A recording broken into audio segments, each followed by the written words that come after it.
9వ తారీఖు నుంచి రాష్ట్ర ప్రభుత్వం చేపట్టిన మహాలక్ష్మి ఉచిత ప్రయాణం మహిళలకి, ఆడపిల్లలకి, అదేవిధంగా థర్డ్ జెండర్కి టీఎస్ఆర్టీసీ యాజమాన్యం చాలా సక్సెస్ఫుల్గా ఇంప్లిమెంట్ చేయడం జరుగుతుంది.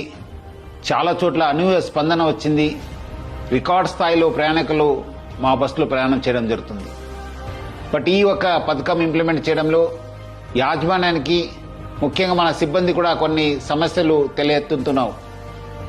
ముఖ్యంగా చాలామంది మహిళలు తక్కువ దూరంకి వెళ్లే వాళ్ళు కూడా మన ఎక్స్ప్రెస్ బస్సులో ఎక్కి దూర ప్రాంతం వెళ్లే ప్రయాణికులకి ఇబ్బంది కలిగించే విధంగా ప్రయాణం చేస్తున్నారు.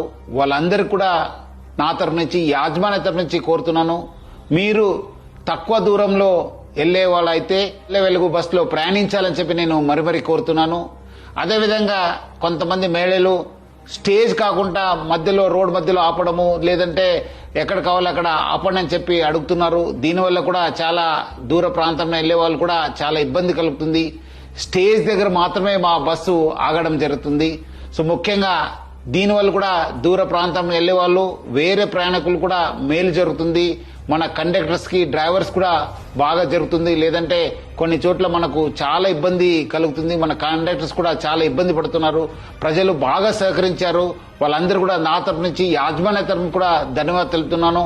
వచ్చే రోజు కూడా ఈ ఒక స్కీమ్ ని ఇంప్లిమెంట్ చేయడానికి మహిళలు, ఆడపిల్లలు, థర్డ్ జెండర్ వాళ్ళందరూ కూడా సహకరించాలని చెప్పి నేను మరీ యాజమాన్య తరపు నుంచి అందరు కోరుతూ, మహిళా లోకానికి, ఆడపిల్లలకి, థర్డ్ జెండర్ అందరు కూడా నేను యాజమాన్య తరపు నుంచి కూడా సహకరించేందుకు పేరుగా ధన్యవాదాలు తెలుపుతున్నాను.